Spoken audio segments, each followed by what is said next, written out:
தாய்த்தமிழ் உறவுகளுக்கு காலை வணக்கங்கள்.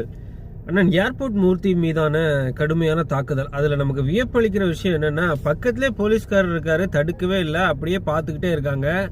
இது என்ன மாதிரி ஒரு செயல்பாடு, என்ன மாதிரி ஒரு சட்ட ஒழுங்கு தமிழ்நாட்டில் இருக்குங்கிறது நமக்கு ரொம்ப சிரிப்புக்குரியதாகவும் நகைப்புக்குரியதாகவும் ஆபத்தாகவும் நமக்கு தெரியுது. அதனால நம்ம முதல்ல அதில் ஒரு வன்மையான கண்டனத்தை நம்ம பதிவு செஞ்சுட்டு நீங்கள் அடுத்த கடியாக என்ன பார்த்தீங்க அப்படின்னா, அதாவது என்கிட்ட சித்தாராமையாவோட பிஏவாக இருந்த ஒருத்தர், என்கிட்ட பர்சனல் பிஏவாக இருந்த ஒருத்தர் என்கிட்ட சொன்னார். அவரோட பயணம் பண்ணுறதுக்கு எனக்கு ஒரு வாய்ப்பு கிடைச்சிது. அப்போ அவர் என்ன சொன்னார் அப்படின்னா, நீங்கள் இனிமே அரசியல் களத்தில் பெருசாக வளர்ந்து வரக்கூடிய எந்த கொள்கையை சொல்லி அரசியல் செஞ்சாலும் உங்களுக்கு ஒரு எஸ்சி தலைவரோட பேக்கப் இல்லை அப்படின்னா, ஒரு எஸ்சி கம்யூனிட்டியை ரெப்ரசன்ட் பண்ணக்கூடிய ஒரு தலைவரோட பேக்கப் இல்லை அப்படின்னா, இனிமே அரசியலில் எழுந்து வர்றதுக்கு வாய்ப்பு இல்லை அப்படின்னு சொல்லி என்கிட்ட சொன்னார். கேட்டேன், நீங்கள் எப்படி அப்படி சொல்கிறீங்க?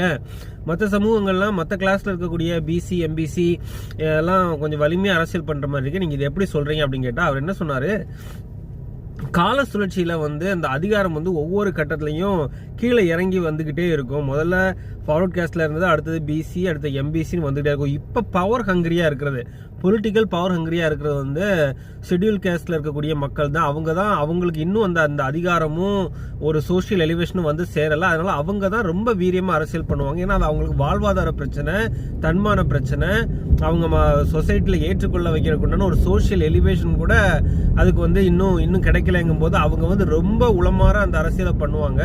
அதனால அவங்க தான் அக்ரெசிவ் பாலிடிக்ஸ், அப்புறம் கள அரசியலுக்கு அவங்க முழு ஈடுபாடோட அவங்க தான் செயல்படுவாங்க.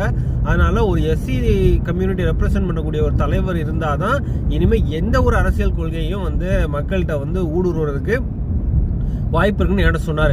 அது சொல்ல போனால் அது உண்மையான ஒரு விஷயம். அதனால தான் ஸ்டாலின் அவர்கள் திருமாவளவனை எஃபெக்டிவாக பயன்படுத்துறாரு.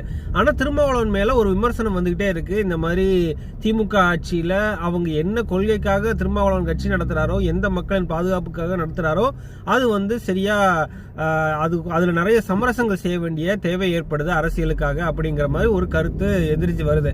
அதனால தான் மற்ற இப்போ ஏர்போர்ட் மூர்த்தி மாதிரிப்பட்டவங்க எல்லாம், அந்த தலைவர்கள்லாம் வைக்கக்கூடிய விமர்சனம் ஏன் மக்களிடையே எடுப்படுது அப்படின்னா, திருமாவளவன் சமரசம் பண்றாரு. இந்த திமுக ஆட்சியில் தொடர்ச்சியாக எஸ்சி மக்களுக்கு விரோதமான போக்குகள் நிறைய நடந்துருச்சு, அதில் நடவடிக்கைகளும் பெருசாக இல்லைங்கும் போது இது மக்கள்கிட்ட எடுப்படுது. ஆனால் நம்ம இந்த இடத்துல என்ன கவனிக்கணும் அப்படின்னா, தனிப்பட்ட மனிதனோட இவருக்கு நம்ம மூர்த்தி அவர்கள் கொஞ்சம் கட்டாமுடான்னு பேசக்கூடிய ஆள் தான். அப்போ தனிப்பட்ட ஒரு தலைவரை தாக்கும் போது, தனிப்பட்ட விமர்சனம் வைக்கும் போது இந்த மாதிரி ஒரு எதிர்வினை தொண்டர்களுக்கு ஏற்படுது. இது தவறு தான். இருந்தாலும் நம்ம அரசியலை கொள்கை ரீதியாக எதிர்கொள்ளணுங்கிறத நம்மளோட பார்வை. வாழ்க வளமுடன்.